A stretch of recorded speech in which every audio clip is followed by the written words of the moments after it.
আজ রবিবার 5ই পৌষ 2025 সালের 21শে ডিসেম্বর। মিথুন রাশি, মিথুন লগ্ন, জেমিনাই সাইনের জাতক জাতিকাদের আজকের দিনটি কিন্তু এক কথায় বেশ কাটতে চলেছে।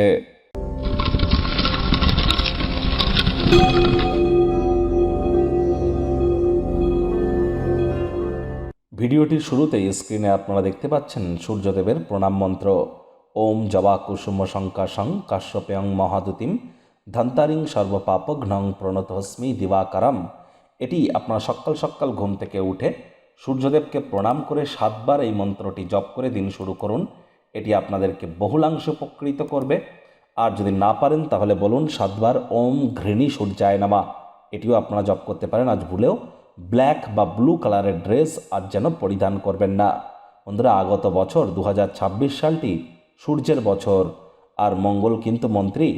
তাহলে আগত বছরটিতে যেহেতু সূর্যের বছর, এখন থেকেই সূর্য প্রণাম করা শুরু করে দিন। সূর্য ওঠার আগে ঘুম থেকে উঠুন, ভোরের সূর্যের আলো গায়ে লাগান। এগুলি আপনার লিডারশিপ কোয়ালিটিস, ম্যানেজমেন্ট স্কিল, আপনার রেপুটেশন, আপনার ভিটামিন ডি এবং এর সাথে সাথে আপনার কনফিডেন্স লেভেলকে কিন্তু গ্রো করতে সাহায্য করবে।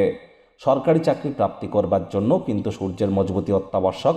যারা রাজনৈতিক জগতে নেতামন্ত্রী আছেন তাদের জন্যও কিন্তু সূর্যের মজবুতি অত্যাবশ্যক। আর যদি না থেকে থাকে সূর্য ভালো আপনার ন্যাটাল চার্টে, তাহলে রুবি পরে কিন্তু কোনো লাভ হবে না। পিতার সাথে সম্পর্ক ভালো রাখুন, পিতার সেবা করুন, লাভান্বিত হবেন। ভাগ্য মিটার আজ আপনাদের বলছে 7.5 আউট অফ 10। ভাগ্য আপনাদের অনুকূলেই থাকবে। পারিবারিক জীবন সম্পর্কে আপনাদেরকে একটু সাবধানতা অবলম্বন করেই চলতে হবে। কায়িক পরিশ্রম হলেও শরীর মনে সতেজতা এবং তরতাজাই আপনারা অনুভব করবেন। দীর্ঘদিনের পুরনো রোগশোক অসুস্থতা থেকে আজ মুক্তি পাওয়ার দিন, পরিত্রাণ পাওয়ার দিন। অর্থগত ব্যাপারে আয় ইনকাম বাড়বে। নতুন উদ্যোগ পরিকল্পনার পাশাপাশি নতুন নির্মাণ কার্যের শুরুয়াত আজ করা যেতেই পারে। পিতা বা পিতৃতুল্য ব্যক্তিবর্গের পরামর্শে আপনারা কর্মক্ষেত্রে উপকৃত হতেই পারেন। চাকরিজীবী যারা আছেন তাদের অফিসের পরিবেশ এক প্রকার বেশ।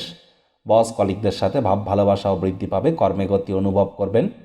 নিজের মেধা, দক্ষতা, ট্যালেন্টের দৌলতে প্রশংসার পাত্রপাত্রীও আপনারা হতেই পারেন। রাজনীতিবিদ যারা আছেন জনসংযোগ বৃদ্ধি করুন, সমাজে পপুলারিটিও আপনাদের কিন্তু বাড়বে। শিক্ষার্থী বিদ্যার্থীরা যে কোনো প্রকার পরীক্ষা প্রতিযোগিতায় সফলতা অর্জন করবেন। উচ্চশিক্ষার জন্য যারা বিদেশ যাত্রার কথা ভাবছিলেন, ভাগ্যদেবী আজ আপনাদের পক্ষেই আছেন। সন্তান সন্ততি থেকে থাকলে তারাও তাদের কৃতিত্বের দ্বারা আপনাদেরকে গর্বিত অনুভব করাবে। হাউস ওয়াইফদের জন্য দিনটি এক প্রকার বেশ। প্রেমিক প্রেমিকা, স্বামী স্ত্রী উভয়ের ক্ষেত্রেই বলবো দিনটিকে যতটা সম্ভব রোম্যান্টিক করে তোলা যায় সেই প্রচেষ্টাই আপনাদের জারি রাখা উচিত। অবিবাহিতদের বিবাহের যোগ পরিলক্ষিত হচ্ছে। যারা প্রেমে পড়েননি তাদের জীবনে স্বপ্নের নারী বা পুরুষের আগমন আজ কিন্তু হতেই পারে। একটু প্রচেষ্টা আপনাদেরকেও করতে হবে। পরিবারের সদস্যদের সাথে অহেতুক তর্ক বিতর্ক যেন করবেন না। রূঢ় বাক্যের প্রয়োগ করা থেকে বিরত থাকুন। হুটহাট করে রেগে যেতে পারেন। রাগ কিন্তু স্বল্প পাগলামির একটি রূপান্তর মাত্র। এমন ছুটির দিনে কাছের মানুষজনেদের সাথে আজ মুভি, থিয়েটার বা মাল্টিপ্লেক্স বা কোনো প্রকার নিকটবর্তী স্থানে হ্যাং আউট করুন। এটি আপনাদেরকে মেন্টাল রিলিফ প্রদান করবে।